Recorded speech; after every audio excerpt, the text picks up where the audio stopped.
Law 370 from 1957 was what established this trust fund. I don't know if you've had an opportunity to read through this, but there are several points that I'd like to reiterate. The first is the 50% requirement on the previous biennial election.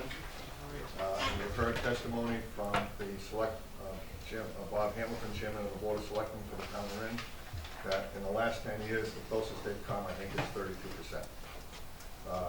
That's why now the money's ever been spent out of this, because they can't get the 50% of the previous biennial. And the reason is many and varied, part of which is what he spoke about as far as the fact that the Franklin Pierce College in town, that the students from there, especially in presidential elections, come down to vote, and they skew the number of people on the voter checklist.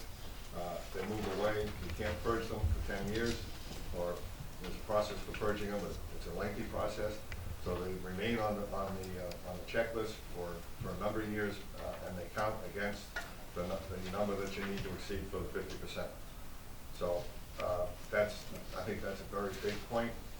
Second point I'd like to make out is that if you look at 372, it says that the trust funds are said Ringe in the same manner as any other trust fund held by them, which means that all the other trust funds are controlled by.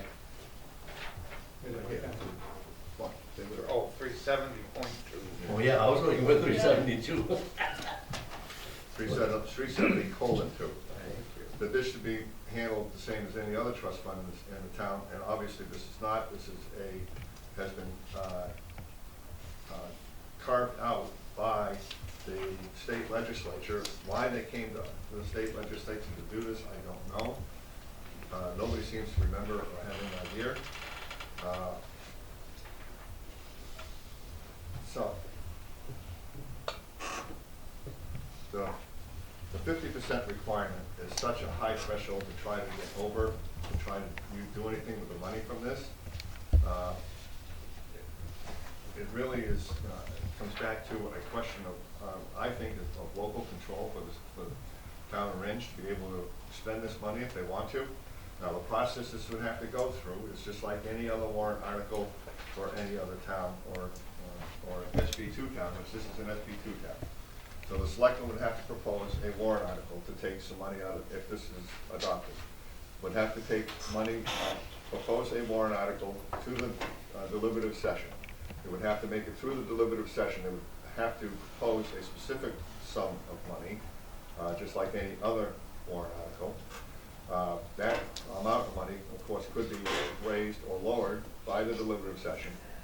That warrant article then goes on the official ballot, and they are an SB2 town, so it's an official ballot town.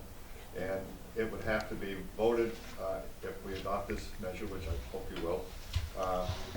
It would require 3/5 of those voting for the warrant article to pass, just like any other bond issue or major expenditure from the town, requested by the town.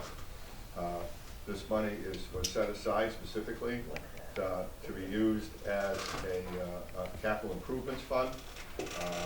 As it stands right now, this money would never be spent because they would never reach the 50% threshold, and it's just going to sit there, and the people of the town of Ringe are going to be deprived of being able to take advantage of the money that's accumulated from $124,336.99 because it was on sale that week from $124,337.